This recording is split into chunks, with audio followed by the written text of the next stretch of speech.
membalas kecurangan Charles. Selamat mendengarkan. Sepulang dari sekolah, Joe yang tidak ingin dicegat lagi oleh trio Charles, Milner, dan Jimbo lebih memilih jalan lain. Walaupun sedikit jauh serta masih semak, namun itu jauh lebih baik daripada harus berhadapan dengan trio bandel itu. Sementara itu, Charles, Milner, dan Jimbo yang sejak tadi berencana untuk mencegat dan membuli Joe William semakin gelisah. Sudah hampir 1 jam mereka berdiri di jalan yang memiliki simpang 3 itu. Kemana Joe ini ya? Mengapa dia tidak lewat juga? Tanya Milner sambil nyengir menahan pantulan sinar matahari. Iya benar, padahal aku ingin melarang anak itu untuk mengikuti perlombaan besok. Kata Jimbo pula. Kalau dia menang, lihat saja, aku akan merebut piala itu darinya. Kata Charles. Mereka terus saja mengobrol sambil mereka benar-benar bosan menunggu. Sudahlah, ayo.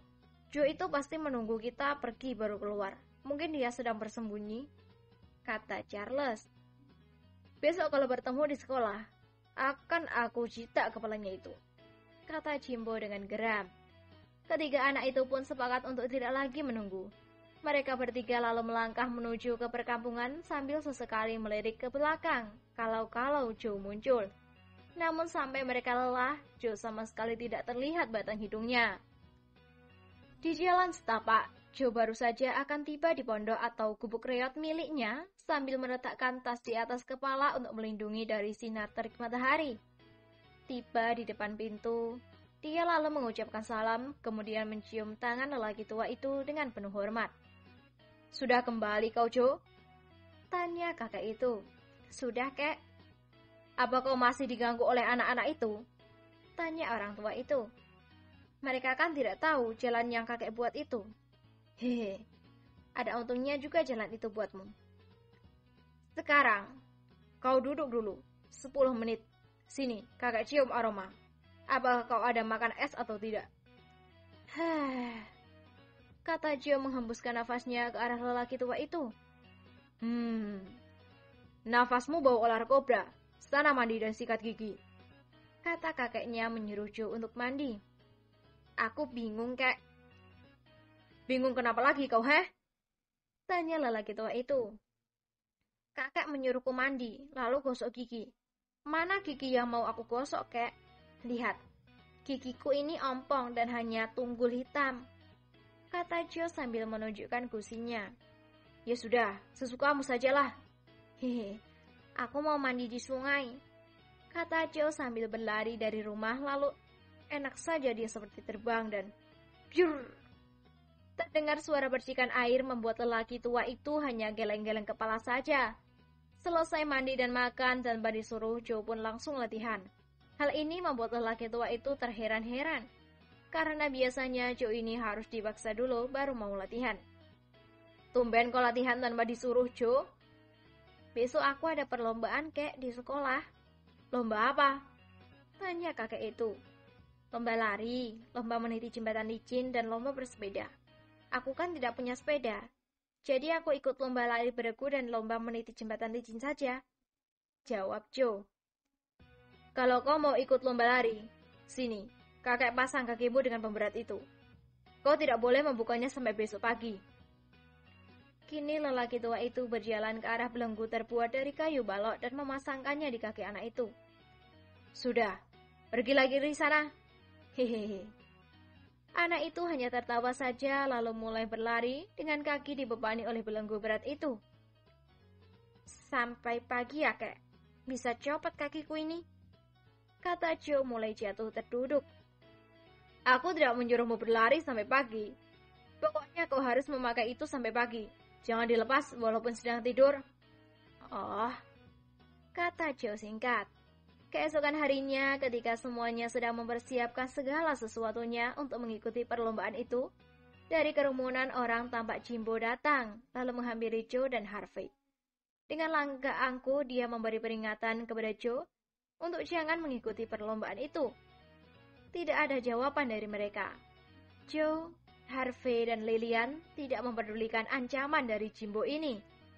Tepat ketika perlombaan lari karung dimulai, Mereka bertiga mulai memepet Joe William di tengah-tengah sambil berusaha untuk menghalang-halangi agar Joe tidak cepat sampai di garis finish. Beberapa orang penonton yang melihat kejadian itu langsung berteriak mengatakan bahwa Charles curang. Hal itu tentu membuat Charles semakin panas. Ketika Joe sudah sedikit melewatinya, Charles pun langsung menyenggol sedikit punggung teguh Joe, membuat anak itu jatuh terlungkup. Kejadian ini membuat Milner memenangkan perlombaan yang pertama dan Harvey di posisi kedua. Sementara Jimbo yang memiliki badan tambun hanya menjadi nomor terakhir setingkat di depan Joe yang tadi terjatuh. Setelah pertandingan itu, Harvey dan Lillian langsung menghampiri Joe dan bertanya, "Kau tidak apa-apa, Joe?" tanya Harvey. "Faye, aku tidak apa-apa. Mereka main curang, Faye. Setelah ini kita harus berhati-hati," kata Joe memperingatkan. "Aku harus membalasnya nanti. Kau lihat saja," kata Joe sambil tersenyum jahat. Benar saja. Ketika pertandingan lari beregu sudah dimulai, mereka lalu mengatur posisi masing-masing. Di garis start ada Lillian dan Jimbo. Di garis kedua ada Harvey lawan Milner. Di garis ketiga ada Charles berhadapan dengan Joe William.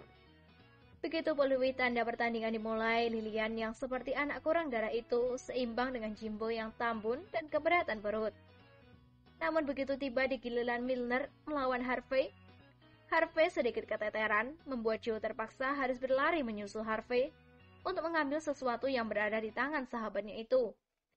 Ketika Joe kembali ke garisnya, Charles sudah mendahului di depan beberapa meter. Berkat latihan ekstra yang dilakukan oleh Joe, dia berhasil mengejar Charles dan kini posisi mereka sudah sejajar. Charles yang ingin tim Joe memenangkan pertandingan itu langsung menyerempet Joe. Andai dia tidak menghindar, sudah pasti Joe akan terjatuh. Sekali, dua kali diserempet, Joe hanya diam saja.